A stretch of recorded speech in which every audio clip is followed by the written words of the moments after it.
So, one of the things you find out when you have a house that was built in 1813 is that all the stone walls are stone. And you really kind of want to depend on some auxiliary heat and not just your propane furnace to keep you warm during the winter. And usually I called Dave down the street and he brought over some wood. But now with the new COVID, we had some dead trees on the property, and me and Maddie Patty have been splitting wood all weekend, and it felt really good. But what I never realized, when Dave delivers the wood, I get the wood and I put it in the stove, and that's it. But here, when we were splitting it, I got to see the wood and got to see what was under the skin, what's under the bark.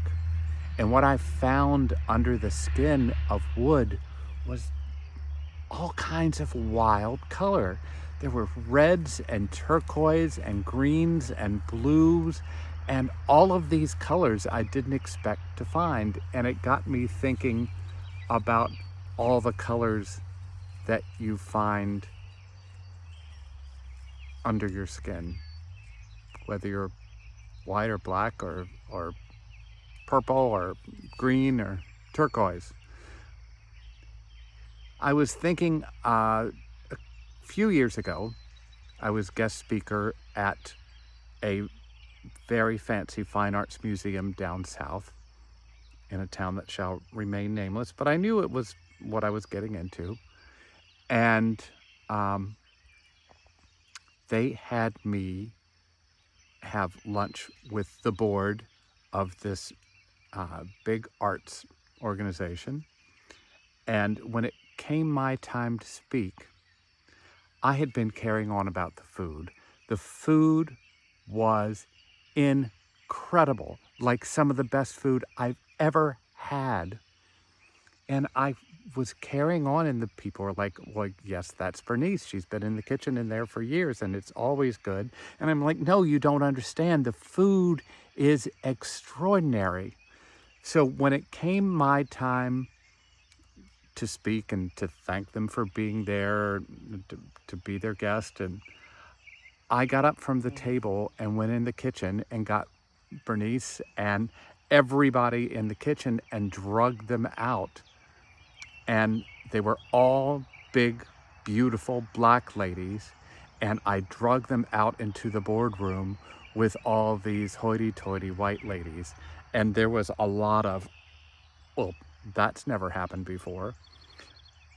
But I could tell the ladies in the kitchen were so thankful, and I gave them hugs and kisses, and I was truly moved by the depth of flavor of the food.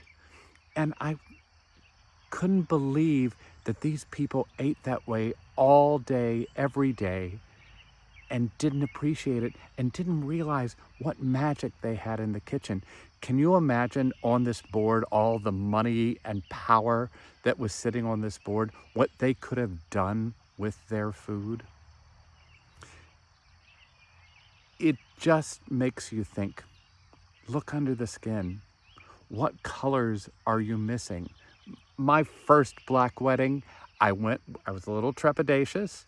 It was Trey and Kevin, and Christina was like, you're gonna love this, we're gonna have a great time. Christina went to a mostly black school, so she knew what to expect. I didn't, and I cried one throughout the whole ceremony, and then we just had the best time. White people, open your minds. I kind of want to say don't be ignorant, but ignorance is not knowing what you don't know. Open your minds to the colors of the world. You know, when